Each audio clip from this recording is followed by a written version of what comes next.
It's January the 15th, 2014, and I'm able to talk a little bit better today. I'm sitting on the boat, so there's a bit of background noise, and I just shot a quick 10-second video so you can hear it.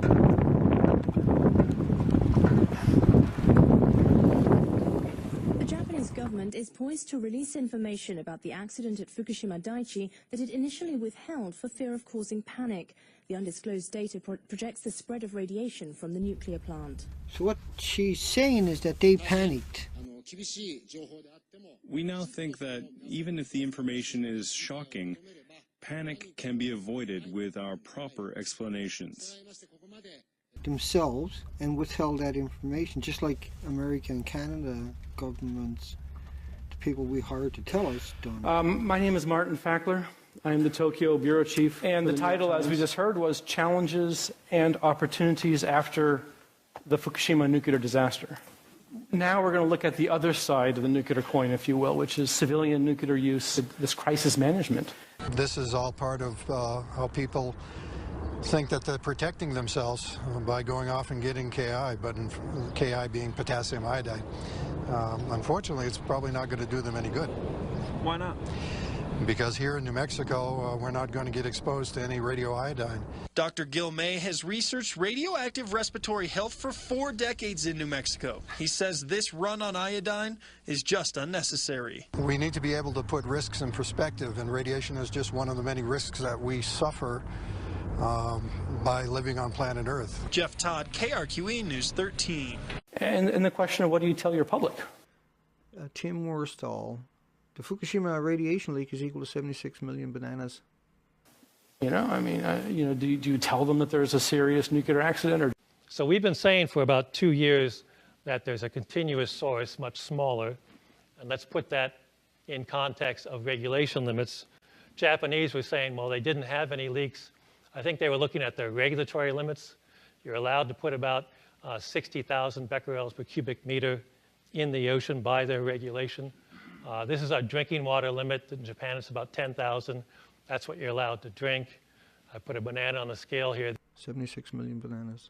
These are relatively similar to the natural radionuclides in the ocean, potassium-40.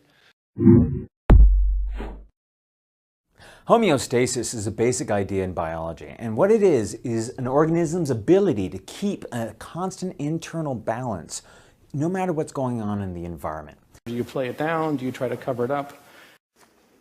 The NRC has held more than 150 public meetings to get input on our Fukushima work and share progress. The NRC receives regular reports on the status of the Fukushima site from the government of Japan and the Tokyo Electric Power Company as they continue their work at the damaged reactor buildings. Because the cost of Fukushima, might I remind you, is pretty much immeasurable, and the benefits of avoiding that is pretty much immeasurable. Tell me what I'm overlooking here. Well, on the face of it, I must agree, it doesn't look good. Okay, that's a good response. How about you, Mr. Madwood? We're also closely coordinating with other U.S. federal and state agencies regarding information about current concentrations of radioactive contamination in the Pacific Ocean.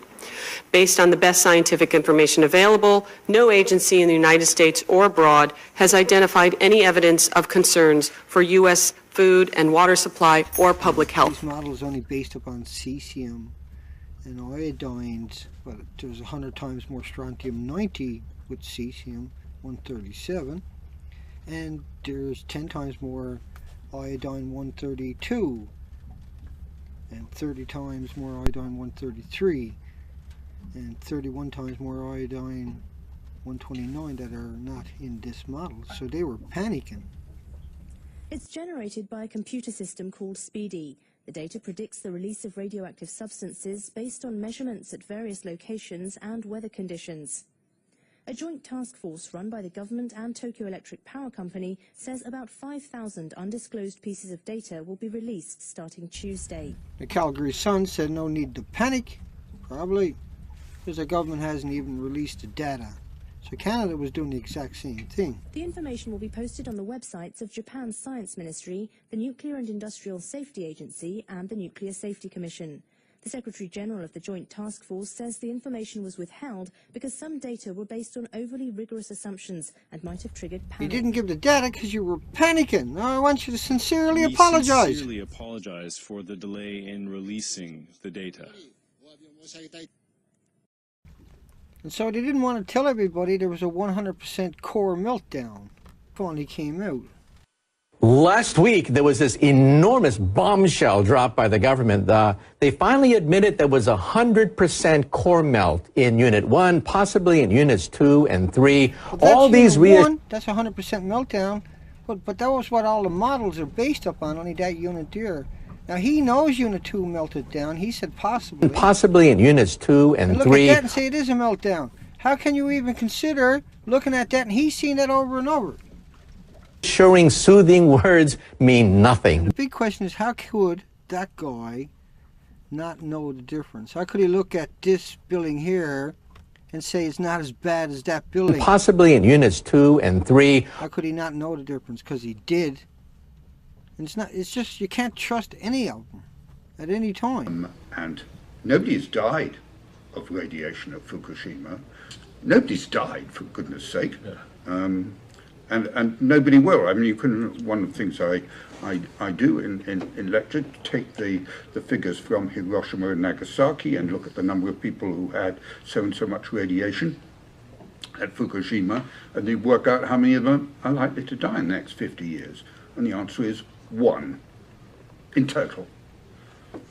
So maybe that's nothing, but... What's next for your book or for your communication with the public? As I say, I want to see more nuclear power stations, and I don't want to see people frightened of them. Most importantly, these regulations, which were built up over the last 50 years as a result of the Cold War and radiation being used as a weapon in the nuclear arms race and so on. We've got to put that behind us. The radiation isn't a problem for the world. What the problems are socio-economic instability and climate change and food and water and population. That's where the trouble's coming from. And nuclear is nothing but positive on all of those grounds, and we need it. I said, I've got 6 grandchildren, and I want them to live in a nuclear world, and that's why I'm here. Mr. Madwood. Senator, I think the situation may be worse than thought. Studies from last year indicate that radioactive water will contaminate the entire Pacific Ocean in just 6 years. Kim Min-ji reports. This graphic shows the gradual contamination of the Pacific Ocean due to leaks of radioactive water from the crippled Fukushima nuclear plant in Japan. The simulation, which was run by a German Marine Research Institute, shows the entire Pacific waters being polluted by radioactive water in just 6 years.